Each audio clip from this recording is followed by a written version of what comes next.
आपकी आवाज में आज बात एमपी में होने वाले विधानसभा उपचुनाव की। एमपी में 27 सीटों पर होने वाले उपचुनाव को लेकर बीजेपी आलाकमान आजकल तनाव में है। तनाव इस कदर है कि भोपाल में हुई बड़ी बैठक में आलाकमान ने तमाम नेताओं को जता दिया कि सिर्फ फूल माला पहनने से काम नहीं चलने वाला। ये जलवा रुतबा तभी तक है जब तक सरकार है। इसीलिए सभी नेता पुराने गिले शिकवे भुलाकर पार्टी की जीत के लिए एक साथ जी जान से जुट जाएं। खैर, इस बड़ी बैठक में सारे नेता मौजूद रहे मगर नरोत्तम मिश्रा और सिंधिया नजर नहीं आए, जिसके बाद कांग्रेस ने बीजेपी को निशाने पर ले लिया। कई सवाल हैं जिनके जवाब जानने की कोशिश करेंगे। एक खास पैनल भी हमारे साथ जुड़ेगा, लेकिन आइए सबसे पहले एक रिपोर्ट देखते हैं।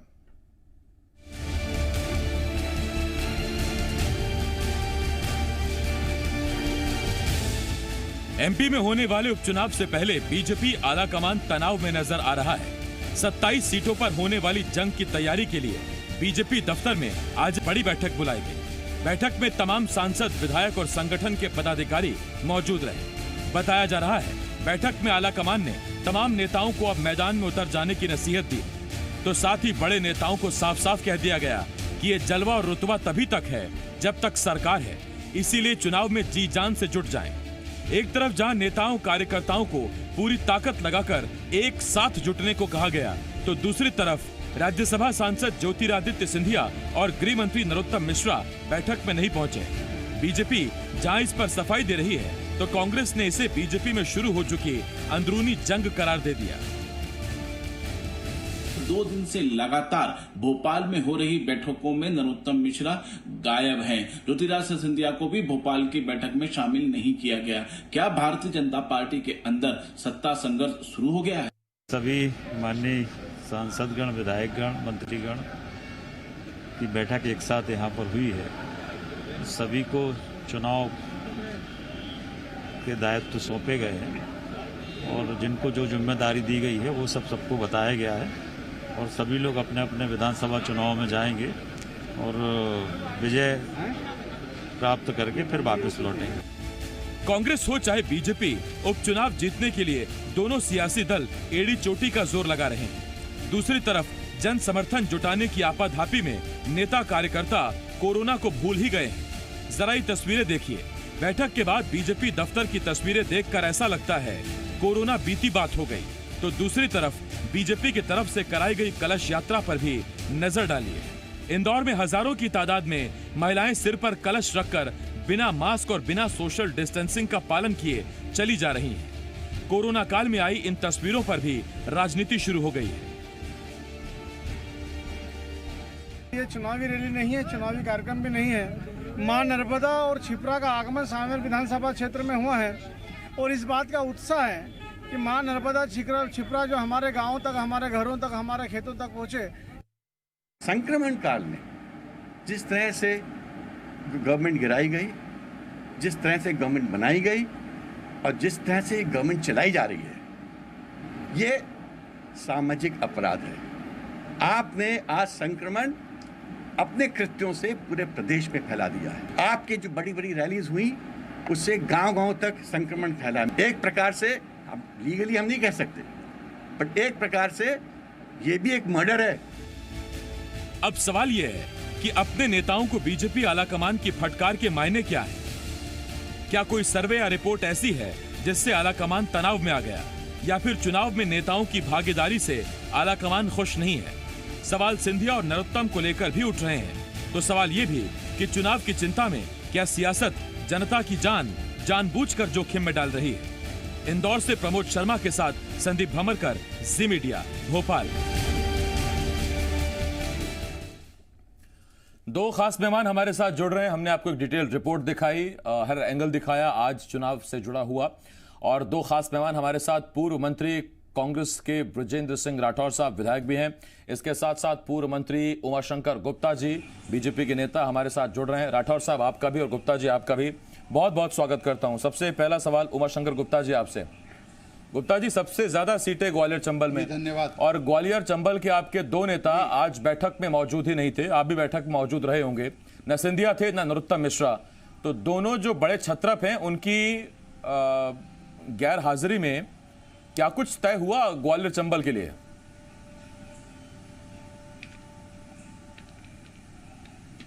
नहीं, देखिए, कई बार पहले से कार्यक्रम तय रहते हैं तो कई लोग नहीं आ पाते, 10 मंत्री नहीं आ पाए थे, तो इसको कोई हम असहज नहीं मानते। और जानकारी में है संगठन के कि वो नहीं आ पा रहे हैं। बैठक थी, सांसद विधायक हमारे सभी कैसे काम में लगना है, क्या काम का बंटवारा, ये सारी बैठक थी और वो हुआ है। तो उसमें किसी के कोई नहीं आया है, किसी कारण से नहीं आ पाया, पूर्व निर्धारित कोई कार्यक्रम है।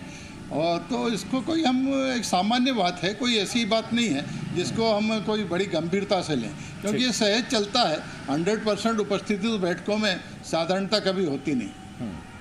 गुप्ता जी, आपने कहा, लेकिन मैंने नहीं माना। मैं आपसे ये पूछता हूँ सवाल, नरोत्तम मिश्रा और सिंधिया जब वहाँ नज़र नहीं आए, उनके चेहरे जब वहाँ पर नहीं दिखे, तो उसके बाद ही क्या नेताओं को कहना पड़ा कि पुराने गिले शिकवे भूल जाइए, एक साथ मिलकर पार्टी की जीत के लिए लड़ेंगे, तभी रुतबा जलवा जो है वो कायम रहेगा, सरकार बची रहेगी तो रुतबा भी रहेगा, जलवा भी रहेगा।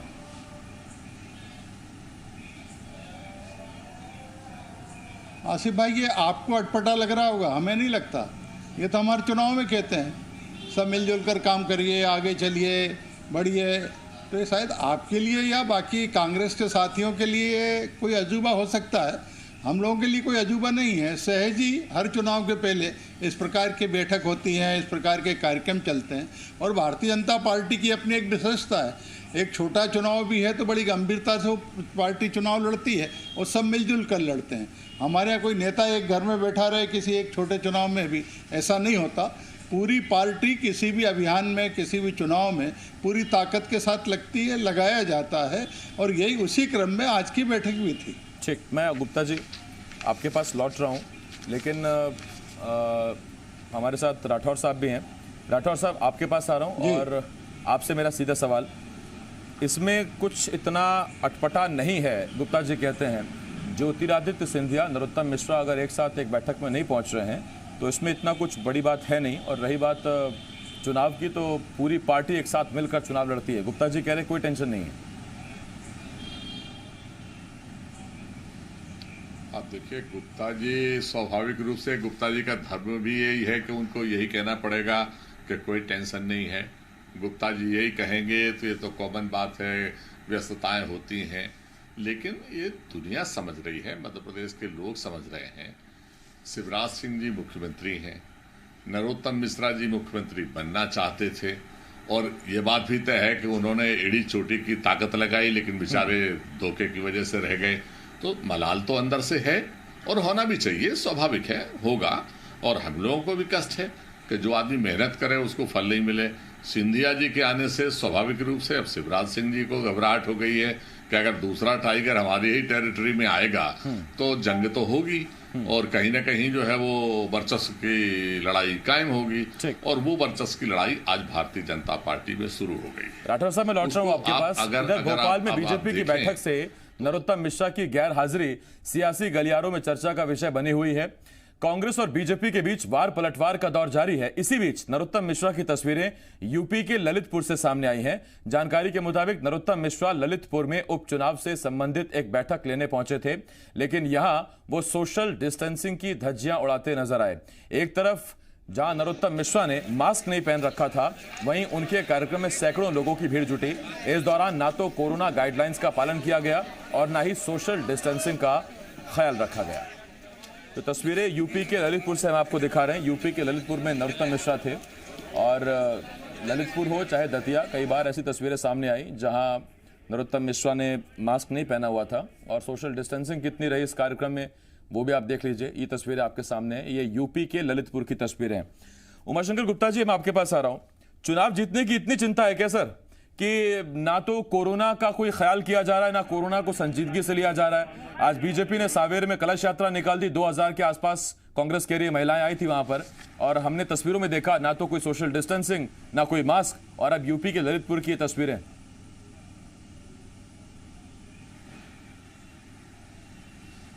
नहीं, एक तो आसिफ भाई आपकी चिंता खत्म हो गई, आपने खत्म कर दी कि नरोत्तम जी क्यों नहीं आए। भारतीय जनता पार्टी जब चुनाव लड़ती है और जहाँ चुनाव नहीं होते वहाँ के कार्यकर्ता उन क्षेत्रों में जाते हैं। हम लोग भी दूसरे प्रदेशों में जब हमारे यहाँ चुनाव नहीं होते तो हम जाते हैं। तो वैसे ही उत्तर प्रदेश के कार्यकर्ता यहाँ चुनाव में आएंगे प्रचार प्रसार के लिए, उसकी बैठक के लिए वो ललितपुर गए थे।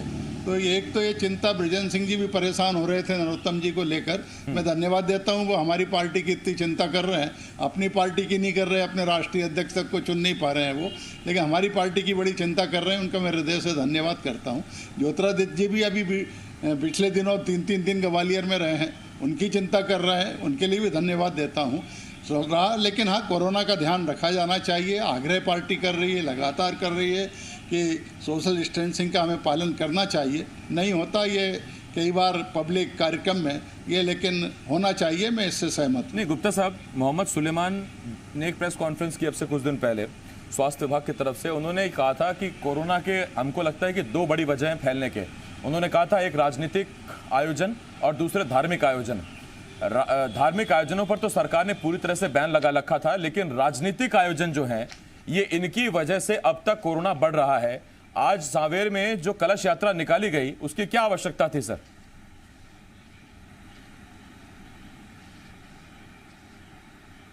अब आवश्यकता ही है तो क्या बताएंगे, आवश्यकता जो निकाल रहे हैं उनको पता रहती है। राजेश सोनकर थे आपके वहां पे जिला अध्यक्ष, उसमें पालन करना चाहिए, आग्रह पार्टी का रहता है, वो पार्टी का कार्यक्रम अगर है तो। गुप्ता जी, राजेश सोनकर आपके जिला अध्यक्ष वहीं मौजूद थे। आग्रह रहता है, करना चाहिए, और नहीं हो रहा है तो इसको ठीक करना चाहिए। ठीक, जी, उसका पालन होना चाहिए। हाँ, राठौर साहब आपके पास आ रहा हूँ।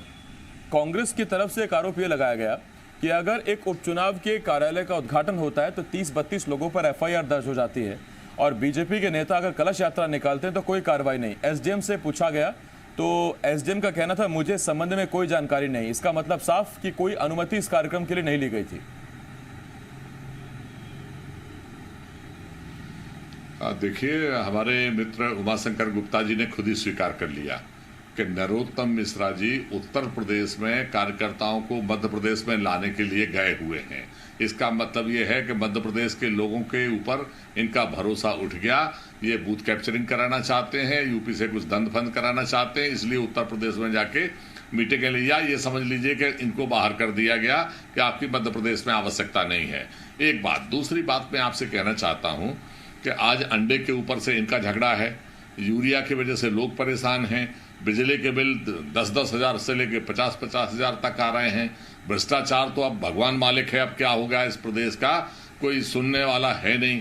तबादला उद्योग में रोज ये लगे हुए हैं, अवैध शराब में रोज ये लगे हुए हैं। तो इन सब बातों का ध्यान हटाने के लिए अब इनके पास कोई मुद्दा नहीं है। इनके मंत्री अगर क्षेत्र में जाते हैं तो लोग धक्का दे के बाहर निकाल रहे हैं, तो इनके पास कोई मुद्दा तो है नहीं।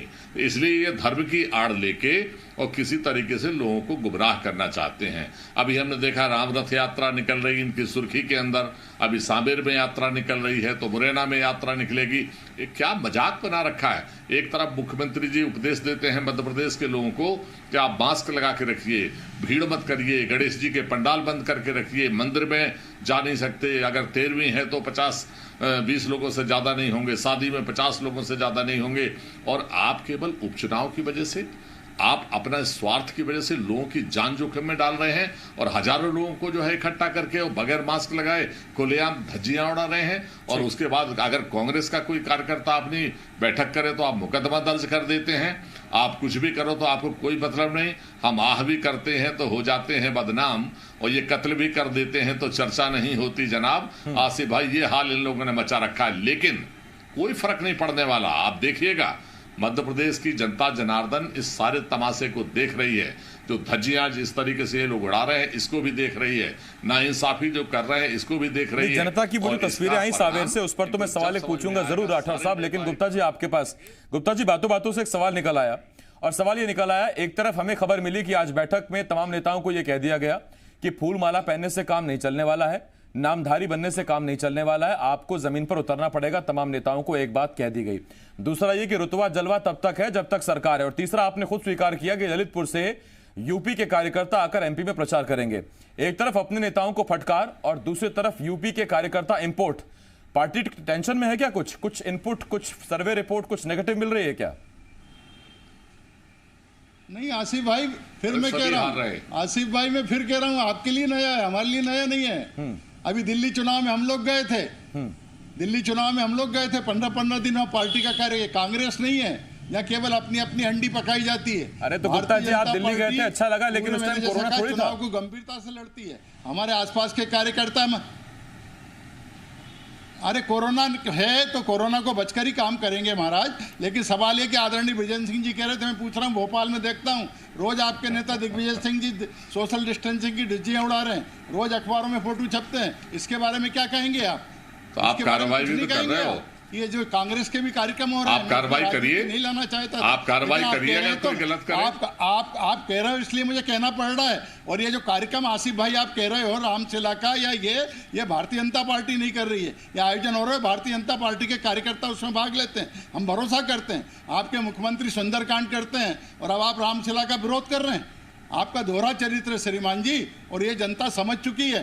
कांग्रेस के नेता निकल नहीं रहे हैं, अभी भी घर में बैठे हैं। कहाँ है आपके कमलनाथ जी? क्यों नहीं बृजेंद्र सिंह जी जा रहे क्षेत्र में? जाइए, चुनाव प्रचार में जाइए, आप भी जाइए, काम करिए, कौन रोक रहा है? और आपने कहा आसिफ भाई, मैं गुप्ता जी इस पर आपसे एक सवाल पूछता हूँ, राठौर साहब, उसके बाद आपके पास आऊंगा। गुप्ता जी, आज जो सावेर से कलश यात्रा की तस्वीरें आई, एक मिनट मेरा जवाब सुनिए। हाँ। मेरा जवाब पूरा सुनिए। हाँ। मेरा आसिफ भाई, मेरा अरे तो बोले तो सही, जवाब पूरा सुनिए। और 32 लोगों पे आपने कहा आज राजनीतिक पार्टी के कार्यक्रमों को छूट दे दी शासन ने, उस समय छूट नहीं थी। इन बातों का अंतर भी तो समझना पड़ेगा, उस समय की परिस्थिति और आज की परिस्थिति का। गुप्ता जी, मैं आपसे एक सवाल पूछता हूं। सावेर से जो कलश यात्रा की तस्वीरें आई, उन तस्वीरों पर गौर करने से पता चला कि ज्यादातर महिलाओं ने जो कलश लिए हुए थे वो चमचमाते नए कलश थे, एक ही ब्रांड के। अब मेरा सवाल ये कलश किसने बंटवाए, और क्या कलश के चक्कर में जनता अपनी जान जोखिम में डालकर इस कलश यात्रा में शामिल हुई? आपको लगता है इसकी जांच होनी चाहिए, सरकार कार्रवाई करे? किसने बंटवाए ये? नहीं, इसमें जांच क्या होगी? कलश यात्रा धार्मिक यात्राएं निकली हैं। एक जैसे एक ब्रांड के चमचमाते कलश पूरी जनता में वहां बांट दिए गए, कहीं ऐसा तो नहीं उस कलश के चक्कर में भीड़ इकट्ठा हो गई? गुप्ता जी, नहीं, ऐसा नहीं होता। जनता साथ में है धार्मिक यात्रा में, आपको पता नहीं उसका अनुभव है कि नहीं। ये जनता यहाँ की धर्म प्रेमी जनता है, और बिना बुलाए कुंभ में लाखों करोड़ों लोग आते हैं। आसिफ भाई, आके देखिए, कभी धार्मिक कार्यक्रमों में निमंत्रण पत्र नहीं बढ़ते, मैंने लोग आते हैं। हरिद्वार का भी कुंभ कवर किया है गुप्ता जी, करोड़ों करोड़ की भीड़ देखी है मैंने, लेकिन उस वक्त कभी कोरोना नहीं था। राठौर साहब, मैं आपके पास आ रहा हूँ। और राठौर साहब, मेरा सवाल ये कि होली दिवाली से बड़ा त्योहार कौन सा होगा? जब ये घर में बनाने को कह दिया गया, जब ईद घर में मनाने को कह दी गई, तो फिर रैली इस दौर में, कोरोना के दौर में, वो भी उस जगह जो आपके मध्य प्रदेश में हॉटस्पॉट है कोरोना का। देखिए, हमारे गुप्ता जी आज पता नहीं क्यों बौखलाहट में हैं, और स्वाभाविक रूप से जब आदमी चुनाव है गुप्ता जी, थोड़ा सा एग्रेसिव हो गए हैं, तो वो इतनी बौखलाहट में इतनी तेजी से बात करता है कि मजबूरी में उसको सच को स्वीकार करना पड़े। और वो आज गुप्ता जी के चेहरे पे दिख रहा है, आज मुस्कुराहट नहीं दिख रही, वरना आप देखिए रोज मुस्कुराते थे और कितने सफाई से कह रहे हैं। तो उस वक्त रैली की मंजूरी नहीं थी, अब जो है रैली की मंजूरियां हो गई हैं। भैया, कौन सा ऑर्डर हो गया कि अब आप रैली कर सकते हो? आप जरा बता दो वो कौन सा ऑर्डर है जिसमें रैली के लिए ऑर्डर हो गया? कोई ऑर्डर नहीं। आप केवल धर्म के नाम पर लोगों को गुमराह करना चाहते हो। हम धर्म का काम करते हैं, धर्म का दिखावा नहीं करते हैं, और भगवान को मानते हैं। और आपने कहा ना कि बृजेंद्र सिंह जी, आप भी जरा जाइए, श्रीमान जी जरा सोशल मीडिया पे भी आइए और देखिए। मैं 2 दिन लगातार मुरैना में था, इसके पहले 5 दिन अपने क्षेत्र में था। आप भोपाल से बाहर नहीं निकलते हो, आपको कैसे पता कि कौन कहाँ जाए? तो श्रीमान जी, कृपा करके जरा भोपाल के बाहर भी जरा कदम रखिए, ताकि आपको पता लगे कौन कहाँ घूम रहा है। हमारे मित्र राठौर साहब, मत चुनौती दीजिए, भोपाल से कदम रख के एक बार बेंगलुरु गए थे, सरकार गिर गई थी, अब जाकर गुप्ता जी मुस्कुराए। खैर, ऐसे मुस्कुराते रहे, कोरोना काल में खुश रहे सब लोग। अरे वो तो ठीक है, धन्यवाद आपका। अरे ये फिर राठौर साहब, आपका भी शुक्रिया, बहुत बहुत खत्म हो गया सर। मेरे पास एक छोटा सा ब्रेक है, ब्रेक के बाद 36